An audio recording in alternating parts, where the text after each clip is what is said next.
Ardaas, Soul and Science, where we unite Western psychology with ancient wisdom or Eastern wisdom. Our intention is to bring psychology and ancient wisdom together, to bring about a deep explorative journey of the human self in its existence. Today with us, we have Ardaas ji, who will introduce himself in a little bit. My name is Nyana. I'm a trauma therapist. Our season, which is our first season, is on relationships and the relationships we share with ourselves. We always look at relationships between two people. Here we're requesting you and inviting you into a relationship with yourself in its different realms. In our episode today, we will be talking about our relationship with the concepts of karma and dharma, also from the lens of reaction and response. So with that, I'm going to ask Ardaas ji to introduce himself. Sadnam, Satseva, and Sadnam, everyone. Thank you for coming and listening to us and maybe seeing us as well if you're in YouTube. And I am Ardaas Singh. I am originally from Spain. I live in Portugal, and I have been a yogi all my life, even though a long time I denied it. But I was born in a yogi family, and now here I am as a yoga teacher and trainer. And I love psychology and I love Western approaches to science, to medicine, to humanities, to education, to all these things that the yogic wisdom has explored in a different way. Very ancient texts and very ancient practices have explored things that now the Western world is waking up to. And I love to combine both and explore how they are connected. So I'm very happy to do this podcast with Satseva, the other name that Nyana has. And yes, today we have karma and dharma.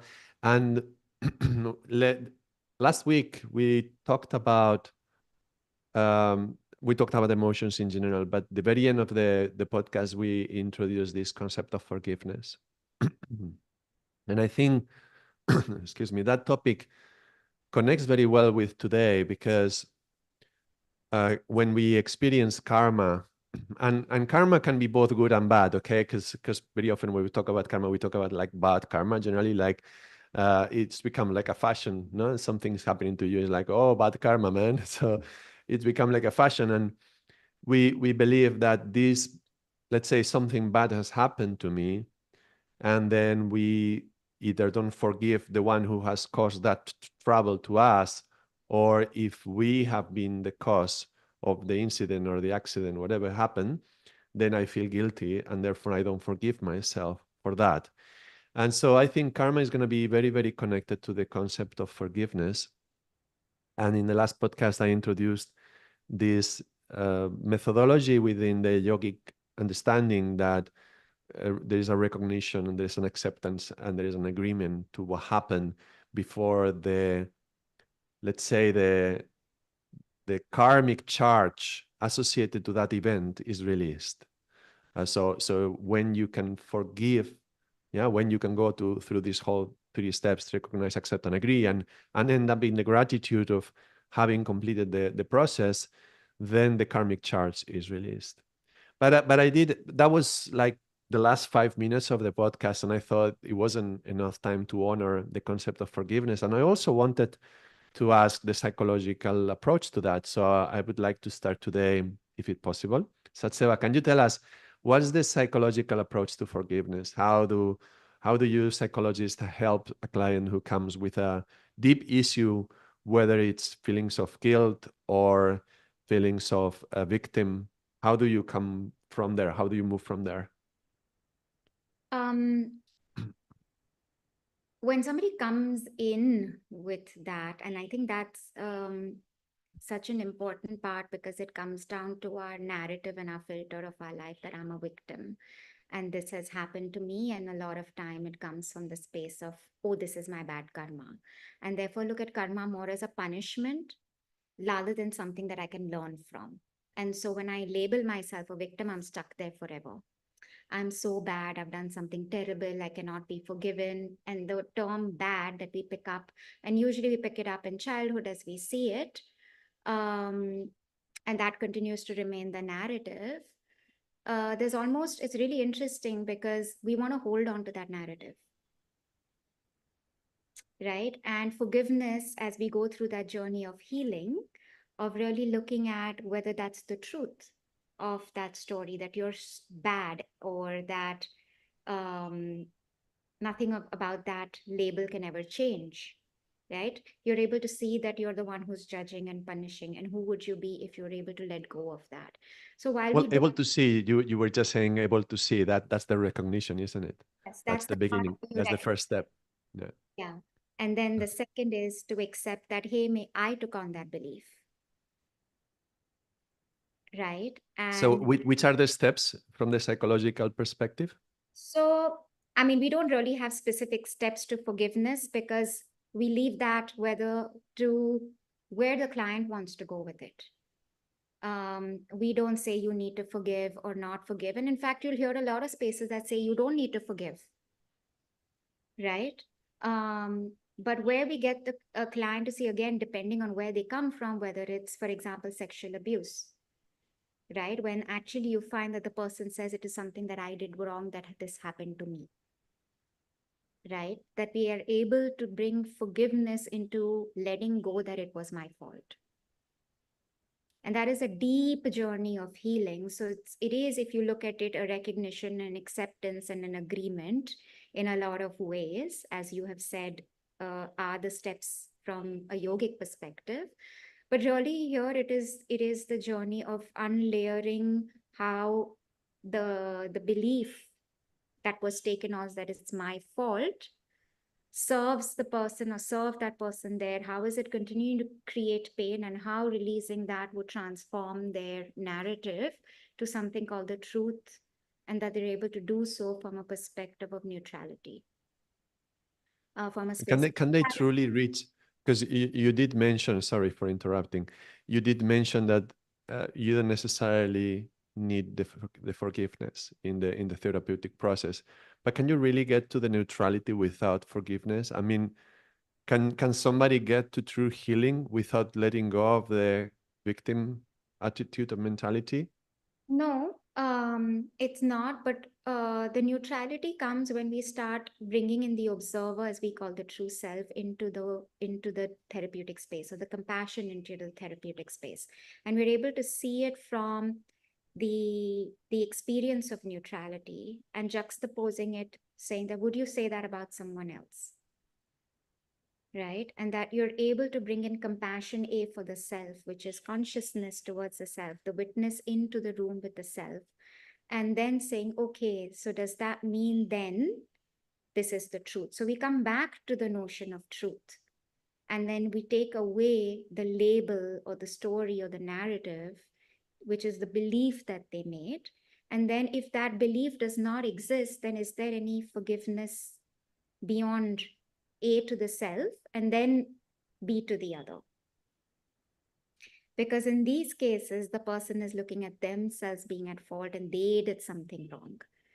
And when you're able to heal that, then there is a certain amount of release, which then allows the person to not live with that victim consciousness anymore. There is another consciousness that comes into space, and that's the neutrality that we bring in, the observer, the compassion, the heart I center. think I think I see what you are saying. I think I get you. So, from what I understanding of what you're saying is that in a way, when you change the consciousness to your role in whatever happened, you recognize the truth. You recognize that actually there is nothing to forgive. Mm-hmm. So therefore, there's no need for forgiveness because you never did anything wrong. Therefore, why should you even forgive yourself? Is that it? Right. Yeah, and that's very profound because it's by design. When there is a victim, there's also that belief that it's my fault and I did something bad, therefore this happened and I deserved it, and those narratives that go along, which actually cause a lot more of the suffering, that the person then lives with constantly. And then we're moving the consciousness from the judge and the inner critic to the compassion of of neutrality, or what we call the true self and the observer, that is present in the person. But then now they're able to operate from that as well, rather than just the mind stories that are going on about, yeah, I was bad and this happened to me because and then in some cases, especially in our country, it was my karma. And then the story of karma begins, and the whole understanding of karma, judgment, punishment becomes very misunderstood. Definitely. Yeah. Right?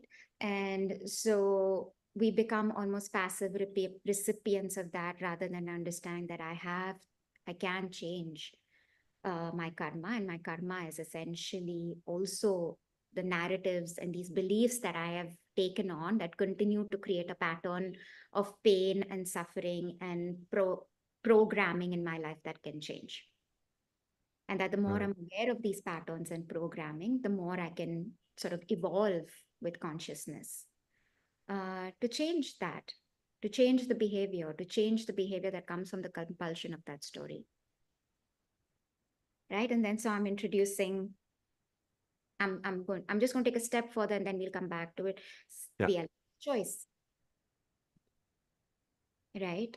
And that is where I see a lot stuff where psychology focuses a lot on reaction versus response. And reactions are more automatic. They're based on emotions that are driven with immediate feelings, past experiences. They're usually defensive, or I'm attacking because I'm going into my sympathetic system of danger, which is flight and fight, or then I go into shutdown, which is freeze. They are all reactions to danger. Right. Correct. Yeah. Versus, And let's just say that when you react, you're automatically creating karma by definition. yes. Right. And because we're doing it from an automatic sense, it's coming from an old limited belief, a narrative, and so I'm still stuck in that pattern. So my reaction is still automatic and unintentional and unconscious.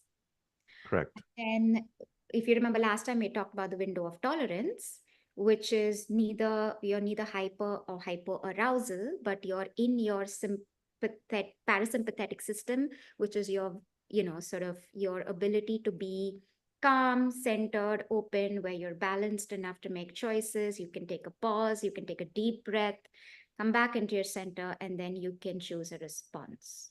And a Might be worth reminding us what this tolerance is, because some people may not have listened to the other podcast. So, Yeah, so all our bodies react from our nervous system. Everything reacts from our nervous system, from what we understand in psychology and neuroscience and things.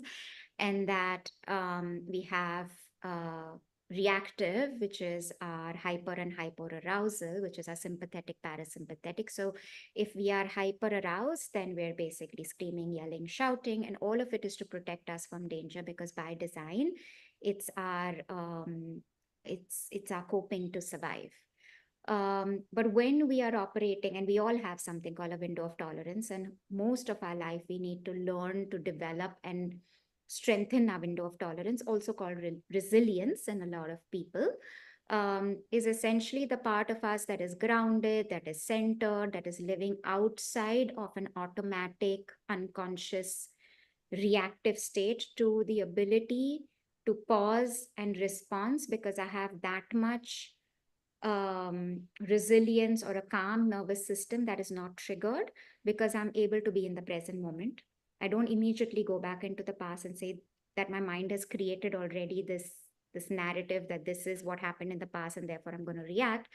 But I can take a pause, and my nervous system is strong enough to take a pause at this point of time. I've strengthened my nervous system to say, okay, this is what's happening. Is this really what this person is trying to do? How do I choose to respond?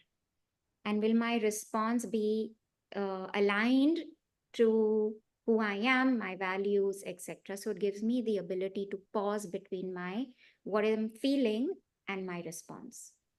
Otherwise, I so feel something and let, I let me let me summarize what you are saying from what I hear, to see if I am aligned to what you're saying. So something happens, and that may trigger in us some reaction based on my personal experiences, past narratives. And that reaction that I do from there, which can be a hyper reaction, for example, that's a karma, that's creating karma. But if I increase my level of tolerance, I can see what is happening and notice myself being triggered. But before allowing that action to come out of that reaction to come out of that triggering, I can stop, breathe, bring consciousness to what is happening, and from there choosing an appropriate response. Correct? Absolutely. Okay. So let's just bring the concept of karma and dharma here. Yes. When it's a reaction, it's definitely karmic.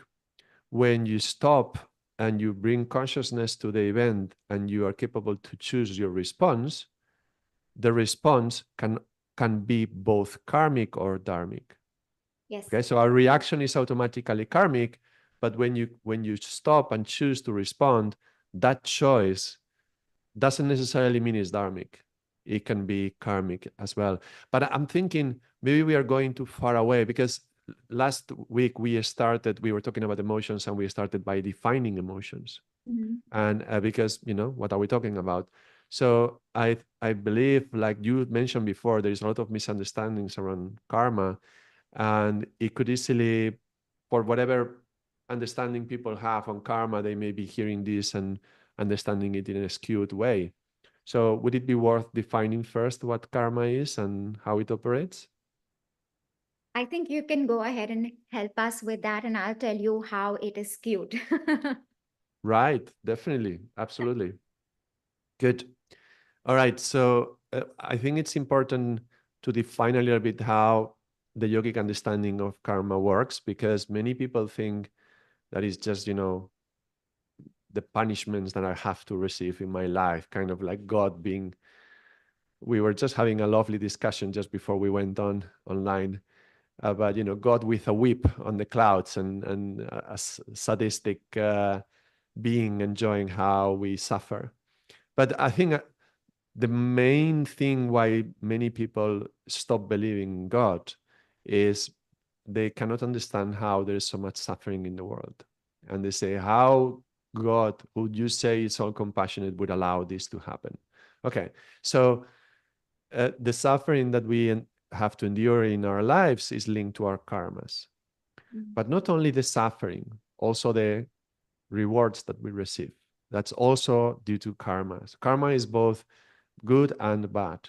So and karma can operate in three levels according to the yogic teachings. It can be on the level of action, on the level of word, or on the level of thoughts. So Mhm. if I do a bad action against you, if I slap you, someday someone will have to slap me back. So the law of karma basically says any action has an equal and opposite reaction. That sounds very much like physics, doesn't it? An equal and opposite reaction, maybe not today, maybe not tomorrow, maybe in a week, maybe in a year, maybe next lifetime. So karma is when I slap someone, that's going to plant a seed into my future Ardaas, and someday somebody will have to slap me. And that's may come in another life. So when I live this life, I will have this seed with me, and this seed will travel to the next life, and it will have to manifest at some point. Okay. If I don't slap somebody, if somebody say a bad word, if I tell you a nasty thing to you, then somebody in the future will have to say a nasty thing to me. It's really equal and opposite. But also on the level of actions, words, and thoughts. So if I think something bad about you or about anyone, somebody will think something bad about me. Okay. Now it also works the other way in the good aspect. So if I do something good to somebody, somebody is asking for help, and I go and offer my help. No, somebody in the highway, the car breaks down, and all the cars are passing by, and this is it's a dangerous situation. But you decide to stop to help to move the car to the side so it's not in danger. You did a good action that plants a seed of a good action being done to me is similar, equally, but in the other direction. No? So somebody will do something good for me. If I say something nice to you, or to someone, then somebody will say something nice to me. If I think good thoughts about you, then somebody will think good thoughts about me. And I always say somebody because it doesn't have to be the same person. So it goes out of you and it comes back to you through a different channel. So the law of karma, this law that whenever something is done on any of these three levels, and then it has to come back, this law is what we say the fairest of all the laws possible, the most fair, the most aligned with justice. So there is no judgment here. There is no morality here. There is just an equal and opposite response. So if I slap someone, there is no being in the universe saying, that was an evil thing. You have to, be punished for that. No, it's just you did an action. That action will come back to you. That's it. There's not even a morality there. There's just a concept that is coming back. I'm not saying there is no morality. I'm not saying that the morality doesn't exist. I'm just saying that in the way that the law of karma operates, it's just more like a law, like the law of gravity. You let something go and it falls down. So you do an action, it comes back. Very, very basic. Now, the concept of reincarnation is intimately linked to this, so I have to mention it. When does a being reincarnate? When a being has karmas that are unfulfilled or uncompleted. So if I say something nice and I slap somebody, I have now 2 karmas. And you can imagine how many karmas we accumulate during the day, but also how many things happen to us during the day. So, there's a constant flow. But if by the end of my existence on this planet, in this body, in this life, by the day I die, if I still have some karmas unfulfilled, then these karmas will come with me to the next life. So I have to be reincarnated to complete these karmas.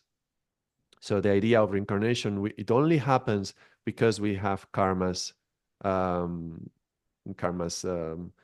unfulfilled, unfinished. That's mostly true. I'm not going to go into avatars or some special beings. I'm just going to go in this way. Yeah. So the process, actually, the path of yoga, the design of yoga is so that we can be liberated. And when we utilize the word liberated here, we mean specifically liberated from this jail, this prison of all these karmas that we have pending. And so there is a number of practices that we can do in yoga, and the very act of devotion and prayer and service and meditation, this is already just doing that is already cleansing our karmas. And the objective of yoga is to be fully cleansed of all the karmas so that you don't have to reincarnate. That maybe we don't have to go into that path, but I think it's worth mentioning because it's connected to the law of karma. So when somebody comes to this lifetime and they experience lots of suffering, that's just a manifestation of karmas from past life. And you can say, well, how could you allow that? How can you life somebody going through that? Well, we don't know the past life that we had, and we don't know how much karma did we accumulate from last lifetime. So in a way, what we can do is in this lifetime, we observe the things that are happening and think, well, what could have triggered this thing that has happening, and what can I learn from this? So, for example, if I am in the street and something happens and somebody slaps me, right? Or somebody steps on my toes in the bus, for example, it could be an accident, right? Somebody steps on my toes. Okay, that's just my karma. I probably stepped onto somebody's toes, and now this person is stepping on mine. Now, what does that mean? Am I going to get angry? Am I going to react? Am I going to push him? Am I going to step on his toes? Because then if I do that, I am reinforcing the karma that I already had. And that karma is not fulfilled, and therefore it doesn't go away. It actually may come stronger. If somebody steps on my toes and that the pain wakes me up, and because I was thinking something else, the pain, whoop, I'm stepped on my toes. Okay, what does that mean? It's just my karma. And this person who stepped on my toes is just the vehicle for my karma. They are not guilty of anything. This comes with the concept of forgiveness. They are not guilty of anything. It's just, You know, this is the way the karma had to come. Somebody had to step on my toes, and it was this person, right? They are just the vehicle. And if I can allow through this increasing the level of tolerance, like you were saying, I can just stop and notice that and not react at that moment and choose to let it go. I can learn something from that, and I can liberate myself from that karma. So you liberate your So from just what? just one more thing. So Mhm. in the old texts of yoga, you will find codes on of behavior like ahimsa. It's a very common, well-known concept, not to harm other beings. And you can read them from a moralistic perspective, or you can read them like, look, young yogi, you want to be liberated, right? Well, first of all, don't create more karma. And if you harm other beings, you're going to be creating a lot of karma. So ahimsa, don't harm others.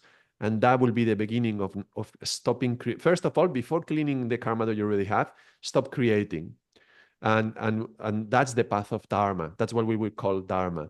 When you align yourself with a path in which you are not creating karma, and you're aligned with this natural intelligence that is guiding this universe and nature, which we can be aligned with, and we can have a harmonious life. Then that's the path of dharma. And when we are in that path and we choose to act from that place, we are not creating karma. And Does how? that sound like you would like you understood it, or Yes, yes. So from what I am understanding is that uh, when you do a behavior, thought, word, or action, it's going to have its equal and opposite reaction, and that is karma. Uh, yes, and karma changes when you're able to pause and choose a response that has a more dharmic quality it to can it. change, yeah, yeah, depending on your response, yeah. Which is what we call karam. Karam can also mean kindness. So Mhm. there is a kindness to the karma when it's something happens, and maybe dramatic. You may go through a crisis, you may be in pain and suffer, but then as you learn through that experience, you appreciate something that you got out of that. That's like the kind side of karma, the kindness that the karma gives me. I think that many people can go back and think about their life, something that happened in the past that was horrible when they were going through, and realize that they are now today who they are because of that. Whatever strength, greed, compassion, courage they learn in life through going through difficult situations. So there is a gift also in going through those experiences. Right. Yeah, because I think a lot of the suffering is related to our, and correct me if I'm wrong, in our culture specifically, this belief that, oh, it's my karma, and so there's nothing I can do about it. And to look at karma as a punishment. Right? And Where, there's nothing to do about it as well. yeah, and this So futile, I am passive. I'm passive, and that's where the Yeah. victim story comes. Yeah. Yeah. And that there is this God above that's doling out this judgment Right. that you deserve this karma because, and that I have nothing to do about it. And so now I don't have a choice, the choicelessness. Right. And I see that a lot because a lot of the suffering is in the powerlessness and the choicelessness of what I'm receiving or experiencing as bad or karma, and feeling like I have nothing that I can do, the powerlessness, the choicelessness, I can't change it, I'm stuck, and this is going to be my life, Mm-hmm. right? Whereas all the karma or whatever the things that are causing suffering in this life, what I'm hearing, are thought, word, and action which are incomplete from a previous life. You're here to complete them and learn what you a lesson, and the lesson is not necessarily a punishment, it is a lesson in growing towards consciousness, right? To move away from unconscious actions and behaviors to more conscious behaviors. That if this karma doesn't wake you up, what is going to, or if this blow in life is not going to make you self-reflect as to why is this happening, or this is a repeated pattern and I'm going to continue to create, I'm going to continue to be conscious. Yes, and that lesson comes back with you when you come back. If you come back in another life, whatever lessons you have learned, you already have that wisdom. You already So have that's, yeah, That's so important because we don't recognize that we already have the wisdom and Mhm. we already have what we need largely. And a lot of what we need to do is to able to sit and reflect that this with consciousness that these are my own created thought, word, and action. And this thought, word, and action is related to a narrative and a story about this thing to do with God. And then if I would transform that, what is possible? And this is the thing as well, because it's easier to blame God Yeah. than to recognize that something came from you. Maybe not from this lifetime. We don't remember. I think the fact that we don't remember past lifetimes is actually a blessing. It's actually a gift. If we remember everything that we did wrong in other lifetimes, or like some people will say, I would love to live 500 years.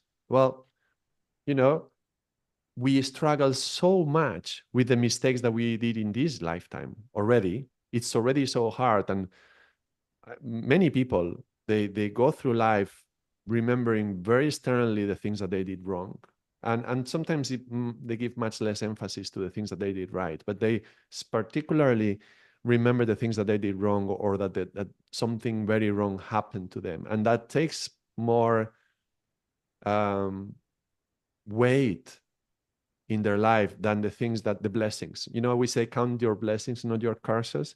But the thing is, most people actually carry their curses like a very heavy load. Imagine if you remembered the last 10, 20 lifetimes and everything that who knows what we did? Who knows what I did in another lifetime? I don't want to know. Some people go into this uh, fantastic fantasy of going and past life regression and all that hypnosis and trying to remember who they are, and then they can figure out, if it even happens, because a lot of it is fantasy, but if they even have an access, who knows what you uncover. Do you want to get into that mud?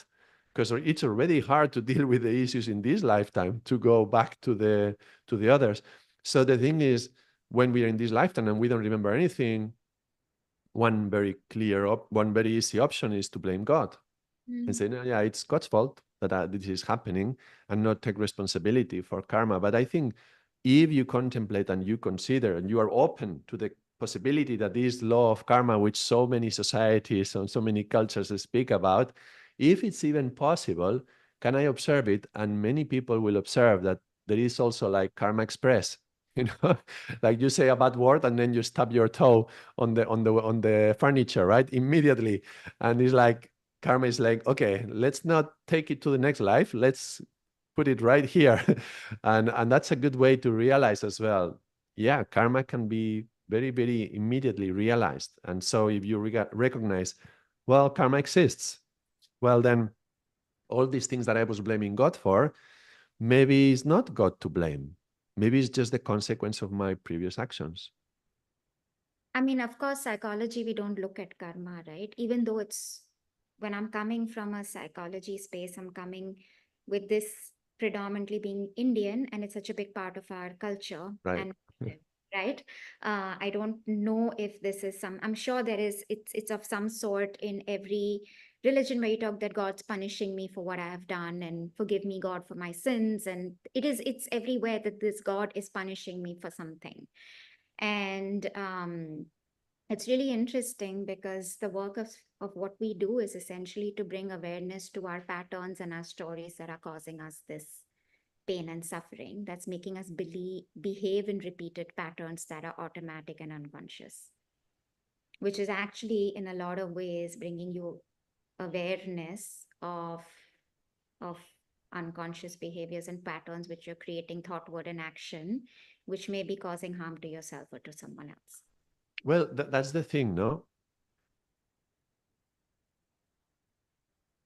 Imagine God just created the law of gravity and you figured it out, right? You do your experiments and figure out the law of gravity.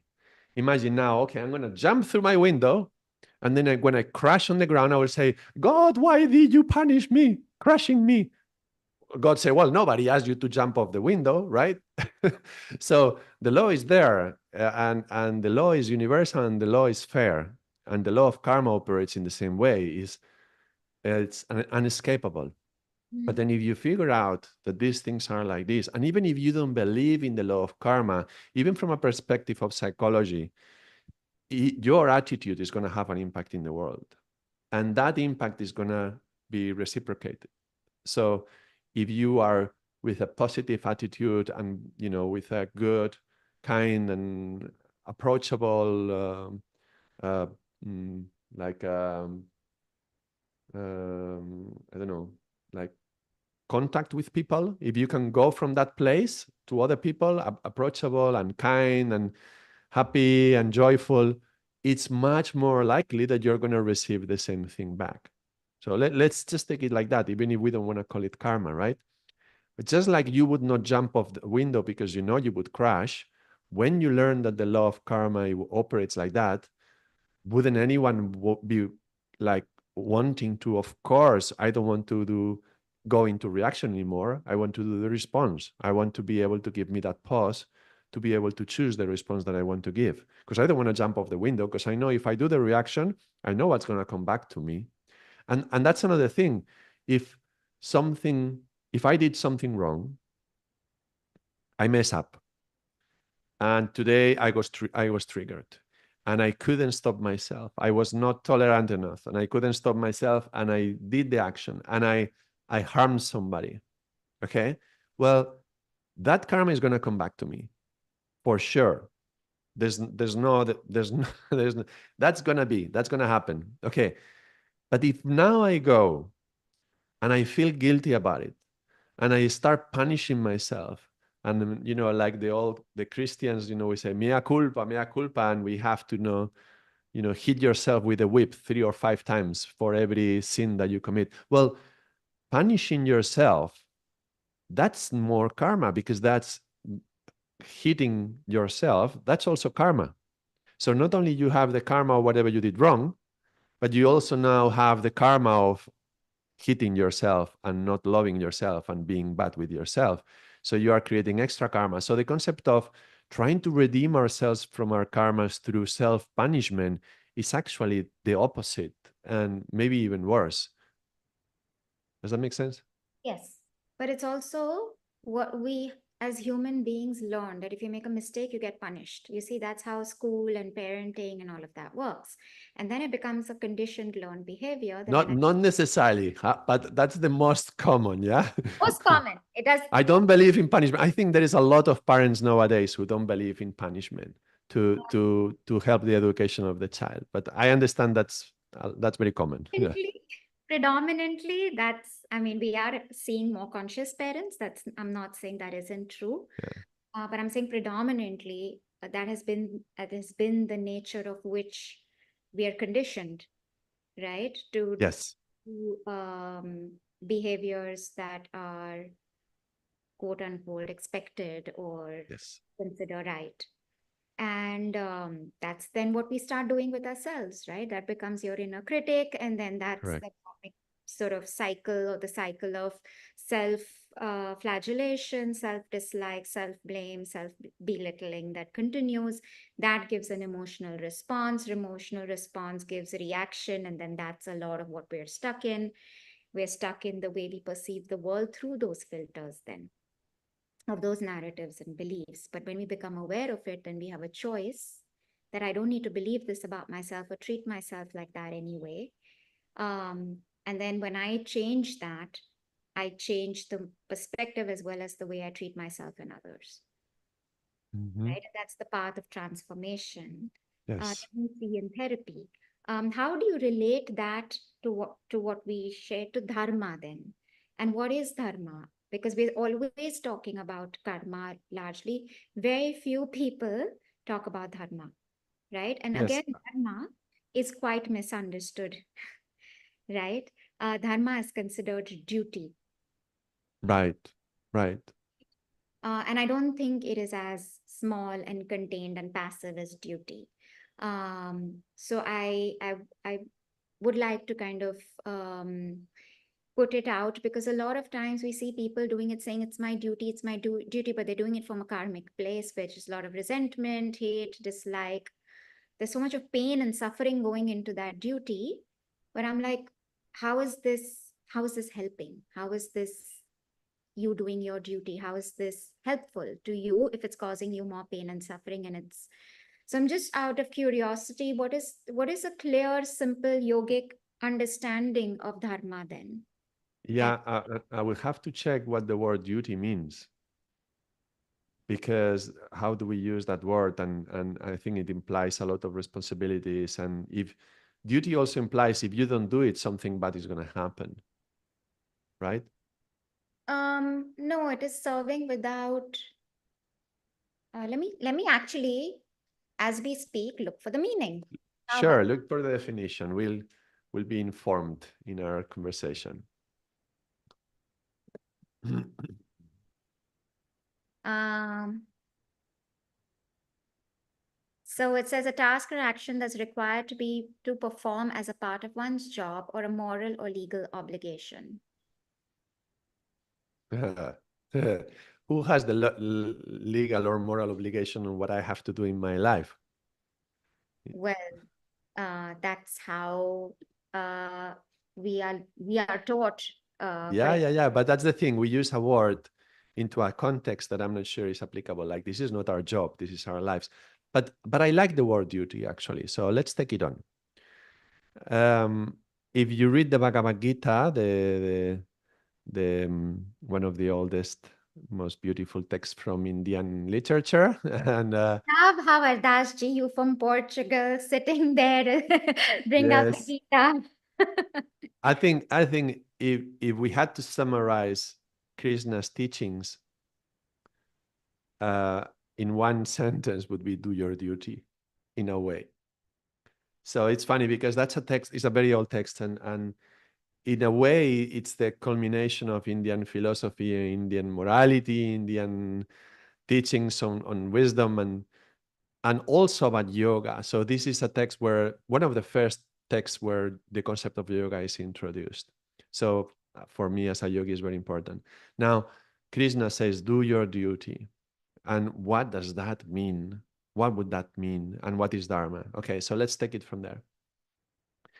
We say where there is karma, there is no dharma. Where there is dharma, there is no karma. And what is this dharma thing? Well, okay, you can try to escape God, but this is kind of like try to escape the law of gravity. The law of gravity is there anyway. It's just going to affect you whether you believe in it or not. I may not believe in it, but if I drop the pen, it's going to fall, right? So there is such a thing as God. It's just that the way we describe it, it's different for every person, and some religions give it up. How do you say that? Anthropomorphized form. So it's just like they give a form of a human being in the clouds, whatever. But there is a force that has created this universe that organizes it and destroys. God, yeah, generating, organizing, and destroying. And it's an intelligent force. And I like to relate to God as an intelligence that has put everything in order, has created all these laws as well. Not a lot of them, but law of karma is one of them. And everything is functioning in a certain way, in a very naturally, in a very harmonious way, let's say. So naturally in a harmonious way, which means that things by their nature are harmonious. But we humans, the moment that we leave our natures, and ego is a lot about going away from our nature. The moment that the ego is built, we don't work according to nature. When we see animals, they are responding according to their nature. There is no ego involved. But in humans, the moment we bring the ego, we stop functioning according to nature. So the moment we go away from nature, it's like coming out of this synchrony with this. Let me put it with music. Let me put a metaphor with music. There is an orchestra playing, and naturally, every instrument is tuned in, and every instrument is playing harmonically. And then I want to be a little bit different because I want to do my own thing, and I want everybody to notice me. That's the ego.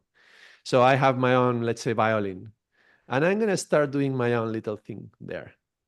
Now, at first, it may still be in harmony with the nature of the orchestra, and the music may even be enjoyable. And actually, the ego loves that. Oh, I can enjoy this beautiful music. But then the more that we go into our own music, the more we forget about the orchestra and we just want to perform. And then that's creating karma, by the way. Yeah, now we are creating karma the moment that we are doing our own thing. Now, there is such a thing as a harmony, and there is such a thing as a wholeness, a holistic vision of everything around us. And we have the capacity, because by our own nature, we have the capacity to tune in to this harmony, which is guided by this primary intelligence, God, and live in a beautiful symphony.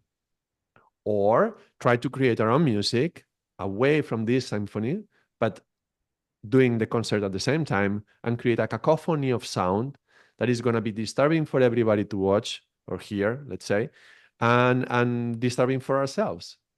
So that's suffering. When we are going away from the harmony, there is a path that is harmonious. When we go away from it, we start to do our own things because we think we know better, because, ego. And then as we don't even tune in with the orchestra anymore, we tune in to ourselves and whatever we like, whatever frequency we like, that frequency goes away, and then we are in dissonance and in disharmony with everything. That's the path of karma. Dharma is when we come back to listening to this harmony and the intelligence that is behind this harmony. And if we listen, we will perceive there is one thing we call hukam, which is like a command, God's command, that is telling us what we need to do to go back to harmony. When we follow this command, follow this hukam, which we can perceive it sometimes is more like an intuitive perception. It's not like we don't read it anywhere. It's more like an inner feeling, but we have to learn to tune into that feeling. When we can perceive that hukam through that intuitive perception, hukam is the God's command, then as we allow ourselves, whatever actions come out of following that hukam, those are dharmic actions and they do not generate karma. So where there is dharma, there is no karma. Mm. It's difficult to explain what dharma is, but I would, summarizing, when we align ourselves with this intelligence that is guiding the universe, and when we go back to our own nature, our true self, not the ego, and that means peeling off all the layers that we discussed on the very first podcast when we were talking about the mind, peeling off all the layers, going back to our true essence, going back to the third podcast when we were talking about the soul and the essence. When we tune into that essence, we are much more capable of hearing that harmony and knowing what we have to do to go back to that harmony. We tune into the orchestra, the nature around us, and we know the melody we have to do. And when you do that melody has not a consequence. So those actions that come from there, those words that you say, those thoughts that you think in that line, they don't create karma, and you don't have to pay for it, let's say. Right. So what I'm hearing, and would it be safe to say, um, By the way, this is my understanding of Dharma, okay? Probably another teacher will say it in another way. This is the way I will say it. And the way I say it today, maybe tomorrow I will say it differently, but right now, this is how I'm tuning into it. yeah, no, I think that's helpful to think of it as tuning in, um, because I'm trying to look at it from a psychological perspective as to what we do in therapy. And what we want people to become aware of is their intuition, right? And to listen more, because we're always in conflict between the mind and the heart, Right, right? And that's the big struggle, the inner conflict, right, right? It's the ego, the super ego, the id, and then there is this intuition, uh, and nobody's talking to anybody. Yeah, and that's the conflict inside. And how do you become aligned and attuned? And yet sometimes you're like, you know what? When I hear my inner voice, I just feel calm and I know it's the right thing. And yet sometimes I don't listen to it, I doubt it. hmm, And when I know I have to do that, and then what we understand is with the louder the outside voices were, the softer the voice, we stop trusting the voice internally, right, right? And that the journey is to come back to listening to that inner voice and tuning into that inner voice, by softening the voices that are there in the mind, right? To soften the voices of the critic and the this and the that, especially the doubt. especially the doubt, right? And to able to sit and in still, because what are we otherwise notice? Everyone's doing, everyone's distracted, there's anxiety, there's this, there's that, because all of us are repressing that voice. That is our natural state. Because I was like, your natural state is balanced. Your natural homeostasis is balance. It's joy, it's happiness anyway, it's stillness by design. Mhm. But when you're not, when you're away from that the most, is because you're living in your mind so much. You're disconnected from your body and that and the sound of your inner voice. And let me just say, that doesn't mean that everything is aligned and perfect in your life, Mm-hmm. because you may have a karma to suffer a cancer, and that's going to have to manifest through your body, and it's going to go into that level of the physical body.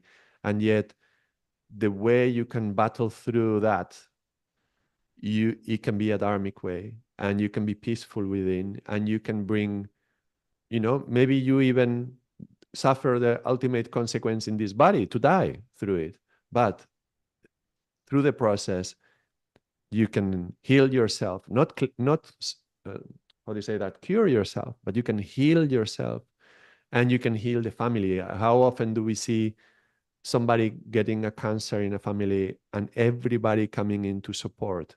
And people who didn't speak for years, people who were distant in other countries, they come together and they get together, they have family meetings, they get under the support that they receive. And you can feel the whole family healing old wounds from an incredibly painful disease. So the fact that when we are talking about the nature and being in tune with our nature, and how there is a peace to that, and there is these beautiful things that you are mentioning, that doesn't take away that there's going to be karmas coming in. As long as we are in this lifetime, there's going to be karmas happening. So just because, I just want to mention, if a karma comes to you, like for example, a cancer, that does not mean that we are misaligned.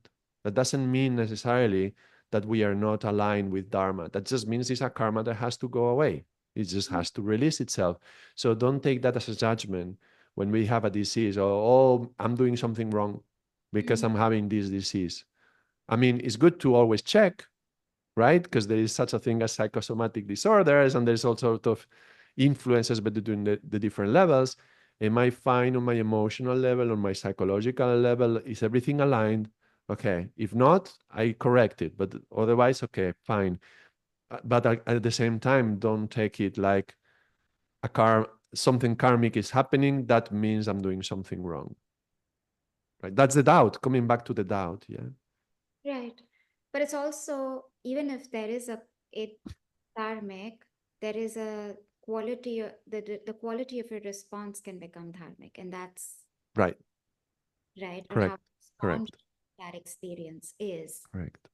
transforms that experience completely. Does it mean Correct. it Correct. takes cancer away? Probably not, but it definitely aids in the healing process. It And aids. it can actually make it go away. But if you try to change your attitude to make it go away, like that, that doesn't work like that so well, no? Because then you have an interest. You are not neutral. You are trying. I'm trying to change my attitude so that this thing happens. No, it's like there's too much ego in there. Yeah. So as long as there is an agenda or a plan or a strategy, then that's the ego. Yeah, Uh, correct. there's some conspiring going on there that if I do this, then it's pretty much the transaction of the ego looking for its outcome and its reward. Yeah, you Uh, see that a lot in couples, right? One of them, I'm gonna change the way I talk to her so that she changes that, right? Well, then you're just wanting to change her, right? You're not trying to change yourself so that that have an impact on the couple. You're trying to change her, so you're trying to manipulate. How can I do it to change her? That's exactly. Absolutely. And that's constantly happening in all our relationships because we're looking for an outcome and a reward versus the dharmic response, which is to observe the quality of your response without expecting anything to go away, change, whatever, but you're able to to be in that experience from a space of neutrality, which is very hard. I don't know how to be Yeah. with cancer and be neutral at the same time. I don't know how to do that, or um in in such a situation, for example.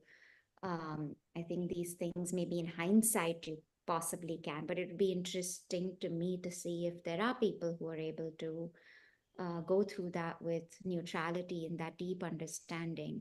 Because I was reading a book about the compassionate intention of illness, that its intention is to bring your awareness to a part or an aspect of you that needs to be seen, that is not being seen. It could be gratitude for life, for example, or whatever it could be. That there is a compassionate intention to the illness of the body. And now there's a lot of research with trauma around the body keep the score and Gabor Mate's The Body Says No, where they say that a lot of these current illnesses like autoimmune and things like that is the body's response to a lot of repression of emotions, trauma, because essentially when that happens, your nervous system loses its balance, and you're coming out of your homeostasis into either hyper or hyper arousal, and you're constantly living from that. And that by itself is dis-ease, and that is disease. And that it's probably bringing your awareness to slow down your life and eat healthier and take care of yourself, and give yourself what your body needs or your soul needs. So many people relook at life like COVID did for a lot of people. They started questioning, is this the kind of life I want to live? Right? A lot of people left big corporate jobs and started living in different lives and saying, hey, this is what I always wanted to do. I'm going to listen to my heart now. So much of that, I'm not saying that COVID was easy or that was, but I'm saying I did see a lot of people who use this as a pivot to how they were approaching life and their understanding of it. That why was I chasing this when, actually, to me, this is of meaning, spending time with my family, and I'm going to cut down my work hours and spend more time with family. Example. Yep. And it was really interesting I'm just going to add this one more thing, was there was this gentleman who was getting this lifetime achievement on this big like businessman in India, and they asked him, hey, we have one question for you. If there was if there's one bit that you would share, being one of the biggest businessmen in India, what would you share as this lifetime achievement award? And his response was, I wish I had worked less and spent more time with my family. Yeah. How many people say that actually? And When, I guess everybody was expecting a very different response, right? yeah. Not to say that one is better than the other, but then you relook and recalibrate, and you look at it from more consciousness and awareness of how are we being in this world, or are we just doing? And when you come back to being, is that a different experience of dharma and consciousness than the doing, constantly doing? And that's possibly what's making us sick today. How much we do to compensate for some emptiness or some lack inside Yeah. as a compensation. Yeah. It's just Yeah. compensations never work. Yeah. And yet we think that's what, and it always boils down to, at least what we see in, is this belief that I'm not worthy and I'm not enough, and it's this worthiness and I'm not deserving, and the whole journey of all of this is to come back to how you were always whole, and the Comes wholeness. back to the concept of feeling guilty. Mm, If I feel not worthy, it's because I feel guilty of something and I need to be punished as well. mm, That's why the concept of forgiveness is so essential. Even though, you can approach it like, okay, change your perspective of there's nothing to forgive. But at the same time, we chose to feel guilty mm, and we chose to feel worthless or not worthy. And okay, I need to forgive myself for having chosen that. Not that I'm guilty of doing anything else or having, like you were talking about abuse, somebody who suffers abuse and then they're feeling guilty. I'm not saying they are guilty of having done anything, but they chose to feel guilty. I mean, it was a subconscious choice, and the child is innocent and all that we say. But now, as adults, we look back and we have to choose to let go of all that and to forgive whatever is there to forgive, and come back to the innocence. Otherwise, from that perspective of guilt, that's it. I'm not worthy. I don't deserve love. I don't. And then we try to compensate by whatever, becoming a businessman and being very successful, whatever success means in my field. No, Yeah. And I I'm very dysfunctional. yeah, and I think that's so many books are today being written about that Yeah. and questioning that thing. But I think such an important aspect that I want to like be in the interest of time, just bringing that back is the word choice. Mm. That so much of what we talked about, karma, victim, forgiveness, that when we take that as absolute, then we take away from ourselves the power of choice. And choice is what changes a lot. When I'm aware of my choices, that I do have a choice in this action. So many times I hear people, I don't have a choice. And like, but you always And have. that is to your duty, Yeah. because it's our duty in a way. Our job is to be choosers, to be the ones who are conscious beings, affecting like conscious actions in the world. That's our duty, to align ourselves to Dharma and to know what is my Dharma, my path, my. I am a violin in this orchestra, and the violin maybe is I'm a humble shoemaker, but doing it with all the dignity of a shoemaker, and that is your music in this universe, in this symphony.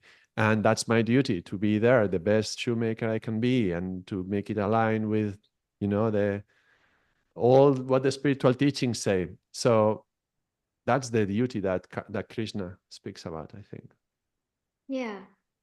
with Yeah. choice. Choose to do that.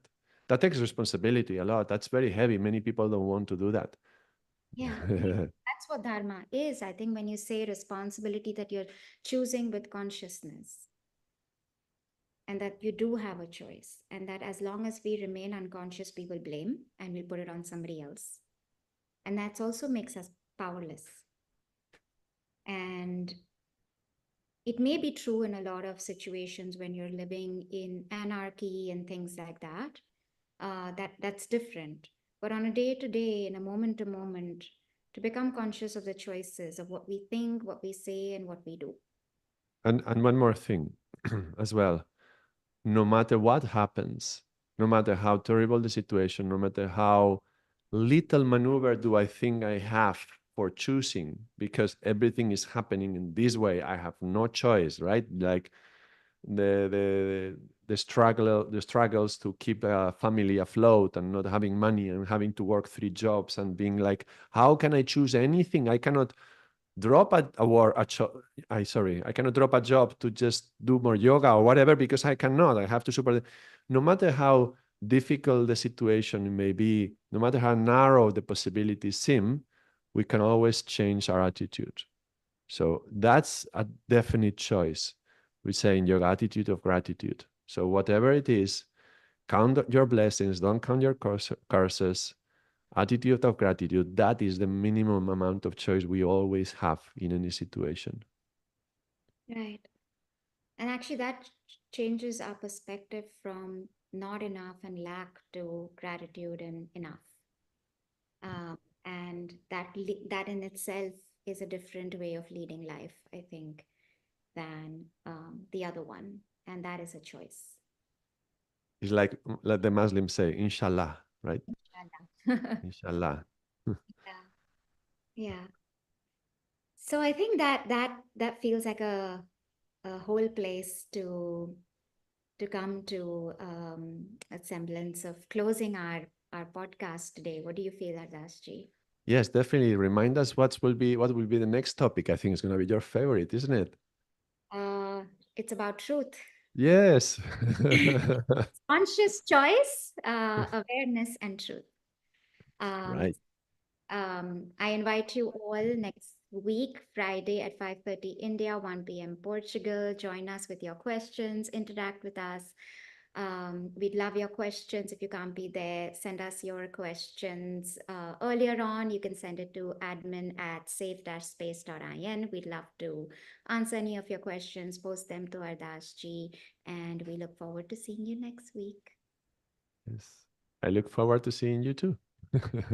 Thank you. Sadhana, thank you, everyone.